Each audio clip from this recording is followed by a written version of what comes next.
I now give the floor to the representative of Algeria. Thank you, Madam President. You have certainly noticed that Algeria decided fully responsibly not to participate in the vote on this resolution for a range of reasons, which I will now touch upon. First of all,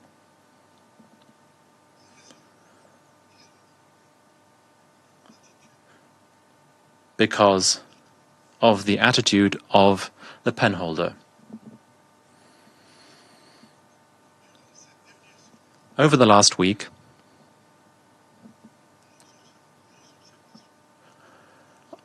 our views, which have been scrupulously noted down and documented and well-founded, with agreed language within the Security Council, were not borne in mind. Let us say so candidly. They were deliberately ignored. And this surprised us, because it flagrantly contradicts the provisions of Note 507 and 945 on the methods of work within the Security Council.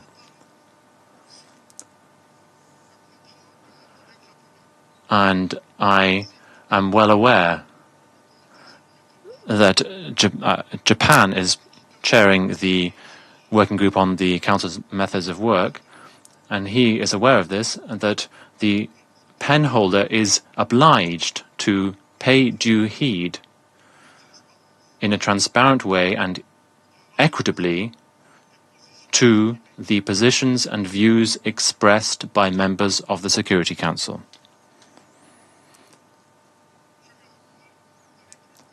I will go even further. That is what these notes say. Members of the Security Council encourage the drafters to lead negotiations in an inclusive and respectful manner. First, by showing objectivity and impartiality during the drafting process and the negotiating process, by focusing on the quest for consensus and by giving priority to the Council's unity. 2, by ensuring, where possible, during the drafting exercise, an exchange of information between all members of the Council, and by having consultations in a timely manner with all members of the Council. Did this happen? No.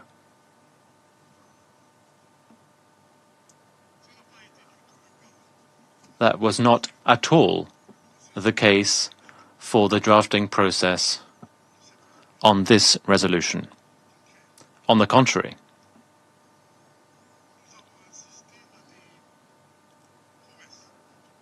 we stressed, we saw promises that were not kept. You all saw what happened. We saw all of these promises that were not kept. And this includes the proposal made twice over. The proposal made twice over for a return to last year's resolution with a simple technical update.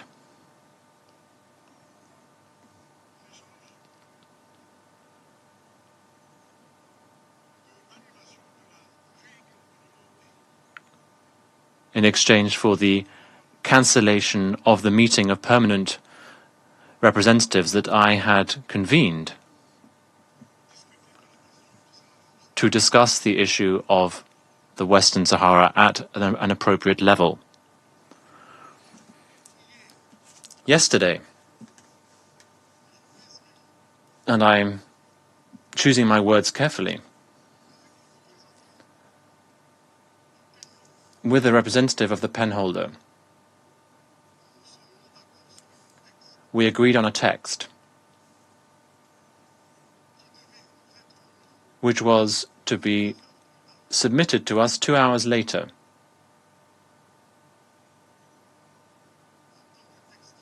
As a final text. We waited until 5:30 to then discover that the penholder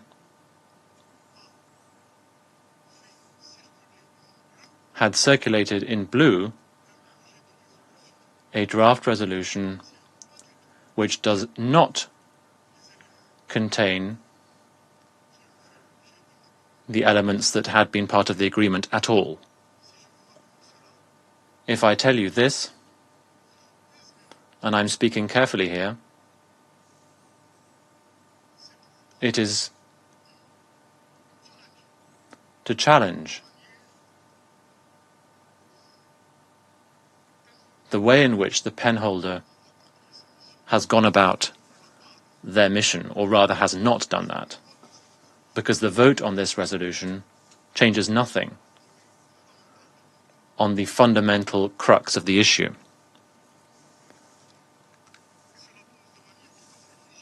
And this certainly poses legitimate questions, at least for Algeria, clear questions. It clearly calls into question the issue of trust on the impartial way that the penholder should act on the issue of Western Sahara. I will now move on.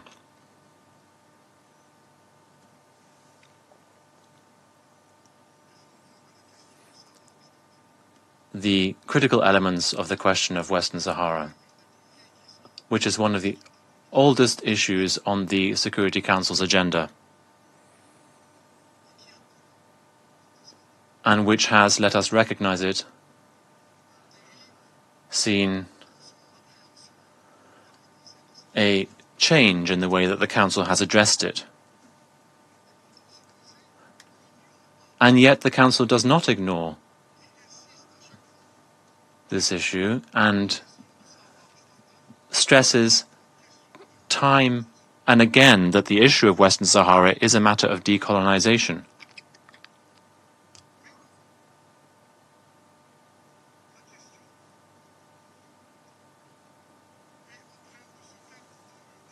But the question is being lost in the desert with the Sahrawi people who are suffering in a status of long-term refugees.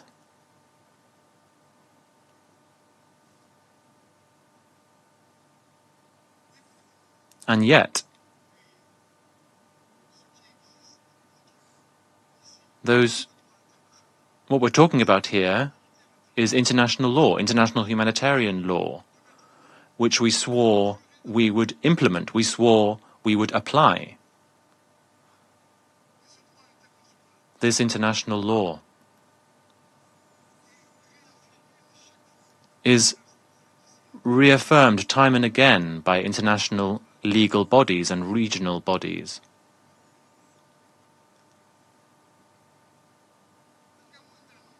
Less than a year ago, a few months ago,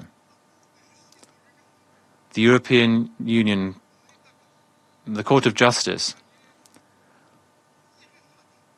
very clearly established the illegal nature, and I underline the word illegal, nature of the agreements concluded between Morocco and the European Union.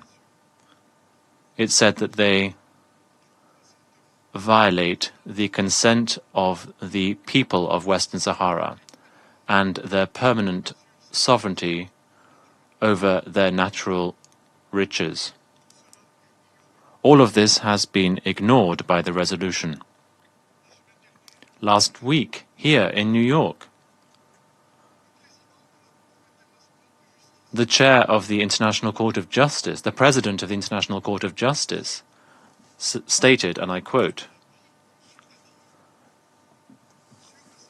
"The consultative opinion on Western Sahara of 1975 raised self-determination over that of the status of a simple guiding principle to enshrine it as a fundamental right, an inalienable right of peoples, as is stipulated by Resolution 1540 of the United Nations General Assembly." End of quotation. And our Council, to keep its credibility, should not look away from and ignore these fundamental norms of international law.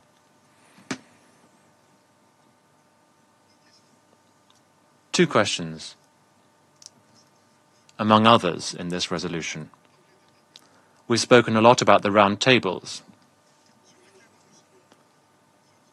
and we haven't met on those for several years. Some are making headway. As a possible forum to solve this matter.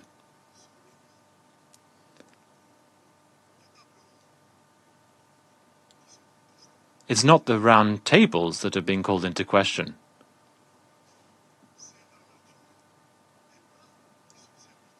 It's the nature of the dishes served. Up until now, there have been 2 sessions of round tables, during which we've spoken a great deal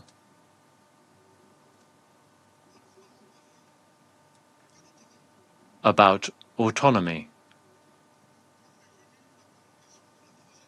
That led to the convening of the 3rd meeting.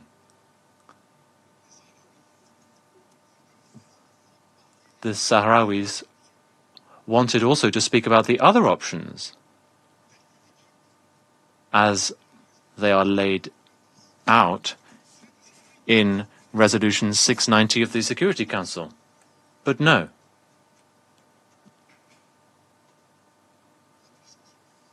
The occupying power said, repeatedly, that it was not prepared to discuss anything other than autonomy. And this has been the constant position.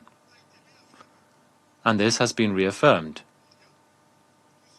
It was reaffirmed 2 weeks ago by the Moroccan occupying power.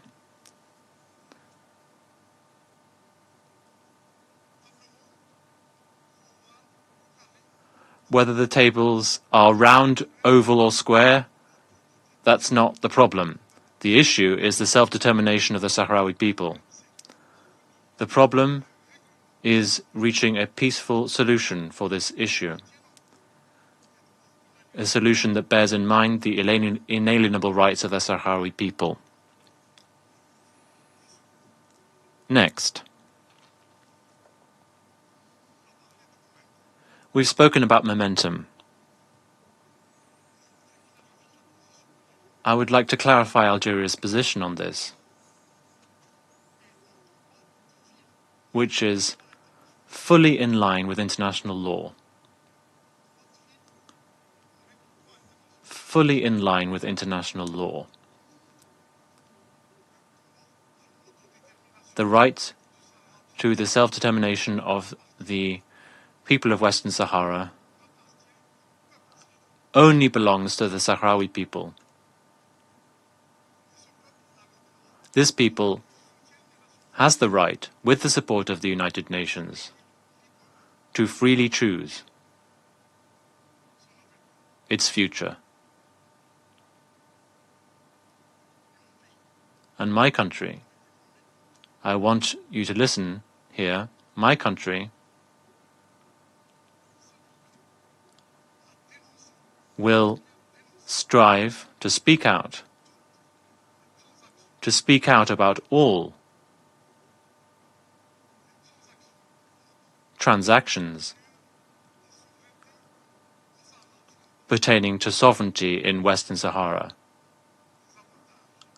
which are against the strategic, economic, and commercial advantages. And you can imagine who I'm speaking about.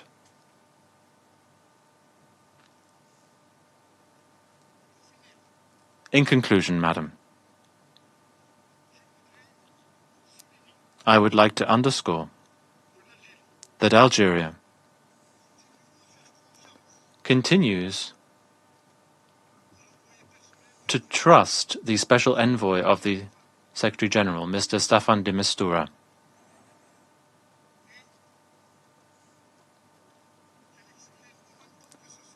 At the same time, we also express our hope that the Special Envoy will be able to come next April, will be able to come up with a political solution which could be acceptable to both parties and which could also solve the quest for self-determination of the Sahrawi people, the people of Western Sahara. Thank you. The President, I thank you.